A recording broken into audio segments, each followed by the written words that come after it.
अस्सलाम वालेकुम व्यूवर्स, हमने स्टार्ट किया हुआ था चैप्टर 15 जिसके अंदर हम डिस्कस कर रहे थे स्पाइनल डिजीजेस को। आज हम डिस्कस करेंगे सर्वाइकल हेडेक को, जो कि बहुत ही ज्यादा इंपॉर्टेंट है एससीक्यू पॉइंट ऑफ व्यू से। तो आपने 3 टाइप्स ऑफ हेडेक को डिटेल के अंदर स्टडी किया होगा मेडिसिन में, migraine type headache, cluster type headache, tension, और या फिर हम उसे कह सकते हैं सर्वाइकल हेडेक को, जिसको आज हम डिटेल के अंदर डिस्कस करेंगे कि क्या क्या काजेज होती हैं जिसकी वजह से टेंशन हेडेक हो सकती है, और क्या क्या रेड फ्लैग्स होते हैं, साइन एंड सिम्टम्स होते हैं जिसकी बेसिस के ऊपर हम पेशेंट को रेफर कर देते हैं टू दी स्पेशलिस्ट। और देन हम डिस्कस करेंगे कि सर्वाइकल हेडेक को किस तरह मैनेज किया जा सकता है, क्या क्या ट्रीटमेंट प्रोटोकॉल्स को अप्लाई किया जा सकता है। तो इन सब चीजों को आज हम डिटेल के अंदर डिस्कस करेंगे। तो बेसिकली टेंशन या फिर हम जिसे कह सकते हैं सर्वाइकल हेडेक है, इसकी क्या क्या रीजंस हो सकती हैं। तो जो मेजर काजेज आ जाती हैं टेंशन या फिर सर्वाइकल हेडेक की, वो आ जाती हैं ग्रेटर ऑसिपिटल नर्व की इरिटेशन की वजह से। ठीक है, जो मेजर काज आ रही होती है सीवियर केसेस के अंदर वो यही होती है कि ग्रेटर ऑसिपिटल नर्व की इरिटेशन हो रही होती है, या फिर फॉल्टी नेक पोस्चर्स की वजह से।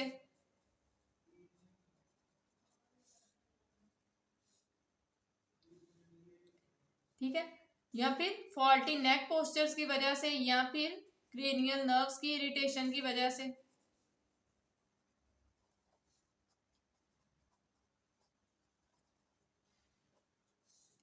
या टेम्पोरोमैंडिबुलर जॉइंट की डिसफंक्शनिंग की वजह से।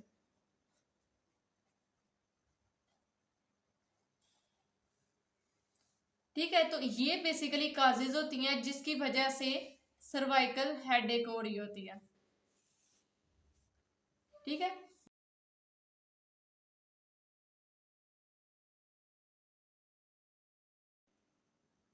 देन हम डिस्कस कर लेते हैं कि क्या साइन एंड सिम्टम्स के साथ पेशेंट क्लिनिकली प्रेजेंट करेगा।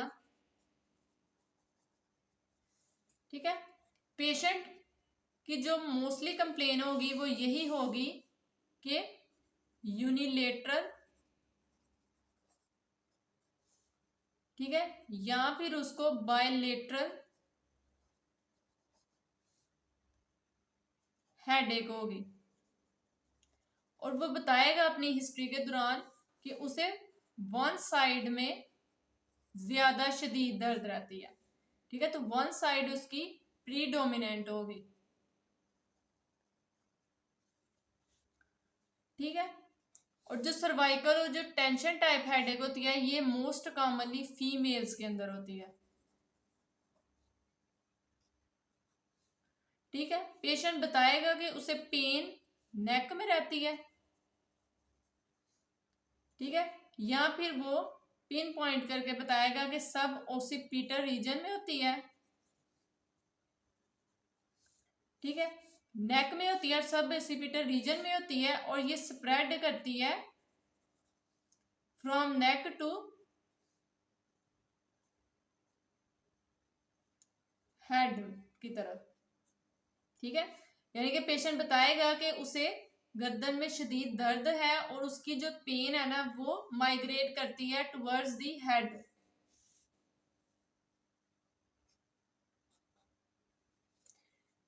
ठीक है, और वो बताएगा कि उसकी जो पेन है ना उसकी इंटेंसिटी का बताएगा कि वो फ्लक्चुएट होती रहती है, यानी कि वो बताएगा कि उसे कभी कभी माइल्ड होती है, कभी कभी उसे दिन के टाइम मॉडरेट होती है, और फिर दिन के किसी हिस्से में जाके उसे सवियर किस्म की पेन होती है। ठीक है, तो यानी कि वो बताएगा कि उसे एक ही किस्म की पेन नहीं रहती। वो बताएगा कि कभी मुझे दिन के टाइम हल्की होने लग पड़ती है, कभी ये मॉडरेट किस्म की हो जाती है, और कभी ये शदीद होने लग पड़ती है। ठीक है, तो ये अपनी हिस्ट्री के अंदर वो बताएगा कि इंटेंसिटी जो है ना वो इसकी फ्लक्चुएट ही करती रहेगी।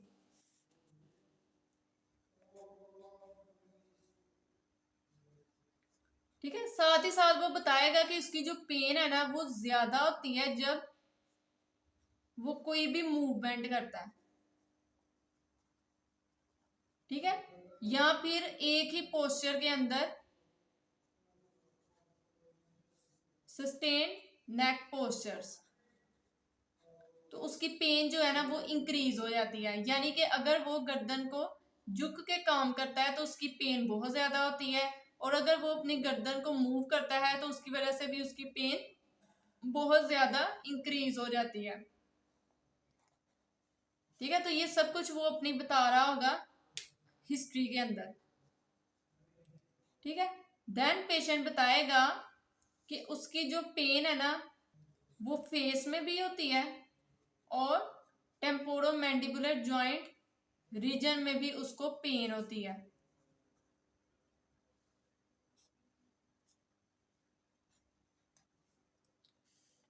और साथ ही साथ अगर तो उसको सर्वाइकल और टेंशन हेडेक है तो उसकी जो पेन है वो रिलेटेड टू ट्रॉमा भी हो सकती है। यानी कि उसको कोई भी ट्रॉमा हुआ, एक्सीडेंट हुआ, उसके बाद उसकी पेन हो सकती है, या फिर सेडेंटरी लाइफस्टाइल की वजह से उसे टेंशन हेडेक हो सकती है। तो ये बेसिकली क्लिनिकली प्रेजेंट करेगा patient in sign and symptoms के साथ, तो जिसकी वजह से हम डायग्नोज कर सकेंगे कि इस पेशेंट को सर्वाइकल हेडेक है। ठीक है, क्लस्टर और माइग्रेन हेडेक के अंदर अलग फीचर्स आएंगे जिनकी बेसिस के ऊपर हम इन्हें डिफरेंशिएट कर सकते हैं। देन हम डिस्कस कर लेते हैं रेड फ्लैग्स को। ठीक है,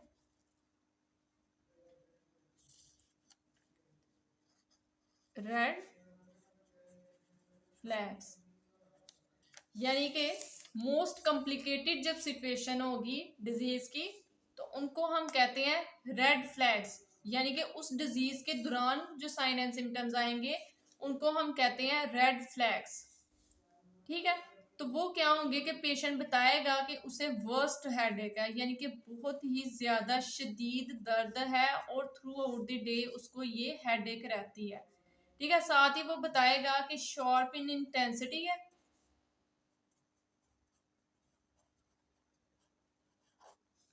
ठीक है, वो बताएगा, ठीक है, उसे बहुत ही ज्यादा शार्प पेन है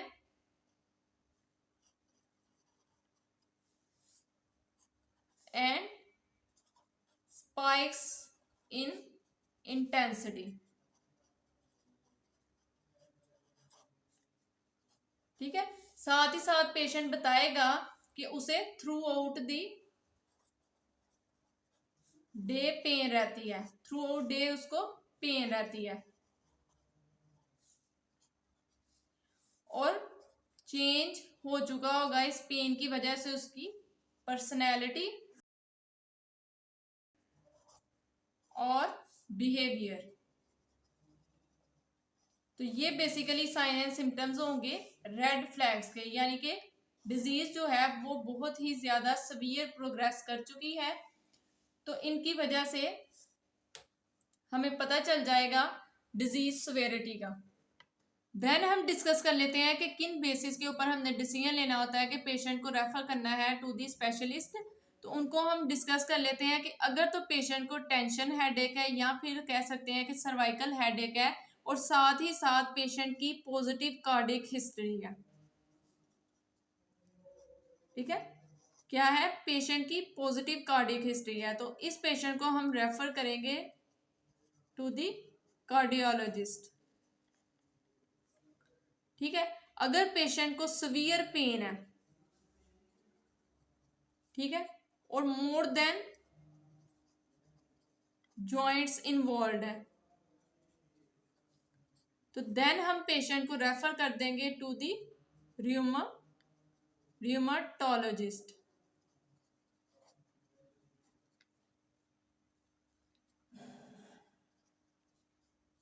अगर तो पेशेंट को साइनोसाइटिस है, ठीक है, फेशियल पेन है,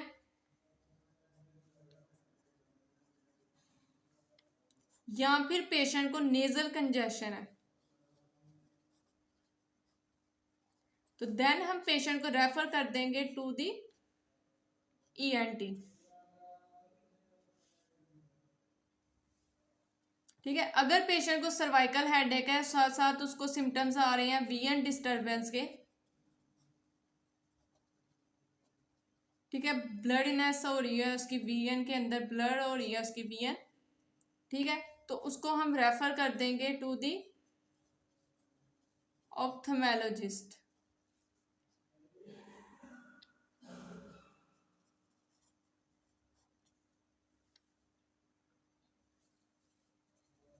ठीक है, अगर पेशेंट को सर्वाइकल हेडेक है और साथ ही साथ उसको टेम्पोरोमैंडिबुलर जॉइंट सिम्टम्स भी आ रहे हैं, तो हम पेशेंट को रेफर करेंगे टुवर्ड्स द डेंटिस्ट।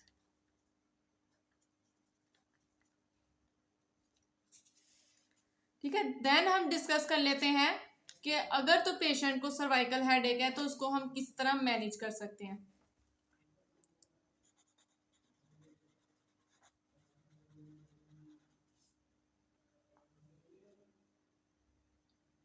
ठीक है, तो पेशेंट की जो मोस्टली कंप्लेन होगी वो यही होगी कि पेन है उसको, तो पेन मैनेजमेंट के लिए हम क्या करेंगे, हम सॉफ्ट टिश्यू मोबिलाइजेशन टेक्निक्स को अप्लाई करेंगे।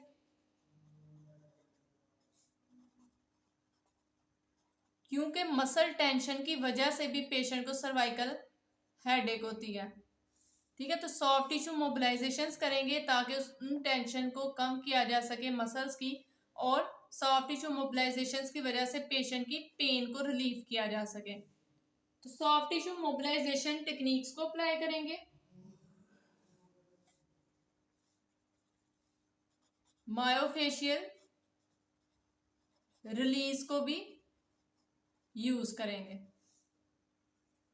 ठीक है, देन आ जाती है जो इंपॉर्टेंट टेक्निक हम यूज करते हैं इसके अंदर, वो आ जाती है ड्राई नीडलिंग। तो ड्राई नीडलिंग की वजह से भी हम उसकी पेन को मैनेज कर सकते हैं।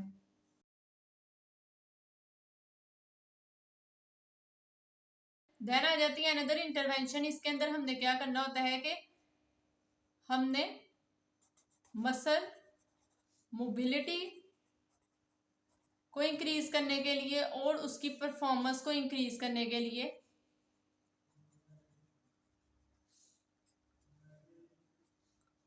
जो नेक के कोर मसल्स हैं उनकी हम फ्लेक्सिबिलिटी एक्सरसाइजेस को, ठीक है, नेक के जो कोर मसल्स हैं उनकी हम फ्लेक्सिबिलिटी एक्सरसाइजेस करवाएंगे।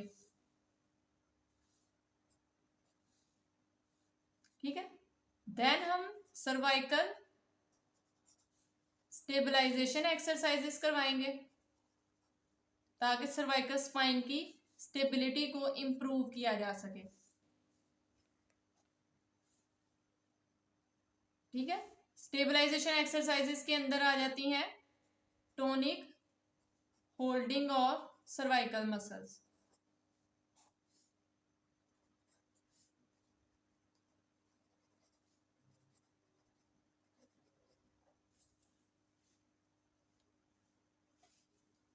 ठीक है, देन जो थर्ड इंटरवेंशन अप्लाई करेंगे, स्कैपुलर स्टेबलाइजेशन एक्सरसाइजेस करवाएंगे। ठीक है, स्कैपुलर स्टेबलाइजेशन एक्सरसाइजेस के अंदर जो मेन हम टारगेट करेंगे मसल्स को, वो आ जाते हैं ट्रेपीजियस, रोम्बॉइड्स,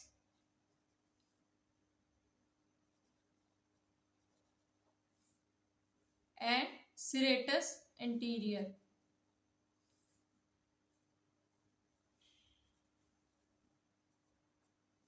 ठीक है, तो इन मसल्स की हम स्टेबलाइजेशन एक्सरसाइजेस करवाएंगे। देन आ जाती है फोर्थ इंटरवेंशन, स्ट्रेस मैनेजमेंट। क्योंकि इसका जो मेजर रिस्क फैक्टर है वो आ जाता है स्ट्रेस, जिसकी वजह से टेंशन टाइप हेडेक होती है। तो स्ट्रेस को रिलीव करने के लिए रिलैक्सेशन एक्सरसाइजेस करवाई जाती हैं ताकि पेशेंट का स्ट्रेस रिलीज हो सके और उसकी पेन मैनेज हो सके। तो रिलैक्सेशन एक्सरसाइजेस बहुत ही ज़्यादा बेनिफिट्स होती हैं सर्वाइकल हेडेक की ट्रीटमेंट के अंदर। देन आ जाते हैं कि सर्वाइकल हेडेक से प्रिवेंशन किस तरह की जा सके कि सर्वाइकल हेडेक ही ना हो सके। ठीक है, तो प्रिवेंशन करने के लिए ताकि सर्वाइकल हेडेक ना हो तो हम कौन से प्रिवेंटरी मेजर्स को अप्लाई कर सकते हैं। ठीक है, तो आपसे पूछ लेते होते हैं कि प्रिवेंशन हम किस तरह करते हैं सर्वाइकल हेडेक की।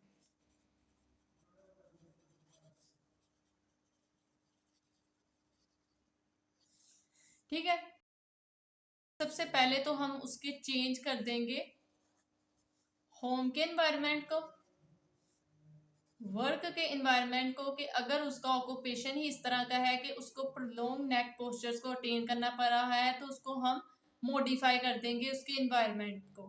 तो वर्क एनवायरनमेंट को, होम एनवायरनमेंट को मॉडिफाई कर देंगे। ठीक है, वर्क एनवायरनमेंट को भी। ठीक है, और रिक्रिएशनल एनवायरनमेंट यानी कि अगर उसका स्पोर्ट्स रिलेटेड एनवायरनमेंट है तो उसको भी हम मॉडिफाई कर देंगे।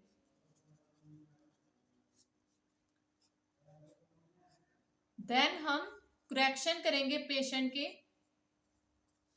फॉल्टी पोस्चर अलाइनमेंट, उसको करेक्ट पोस्चर्स बताएंगे कि इस तरह के जो पोस्चर्स हैं उसको उसने अटेन करना है और इस तरह के जो गलत पोस्चर्स हैं उससे उसने अवॉइड करना है ताकि नेक के ऊपर कम से कम स्ट्रेसेस अप्लाई हो सके।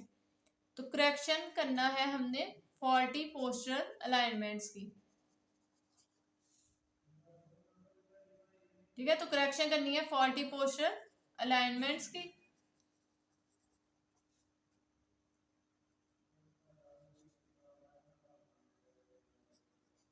ठीक है, और पेशेंट की जो रेपिटेटिव मूवमेंट्स हैं उसको हमने कम करना है।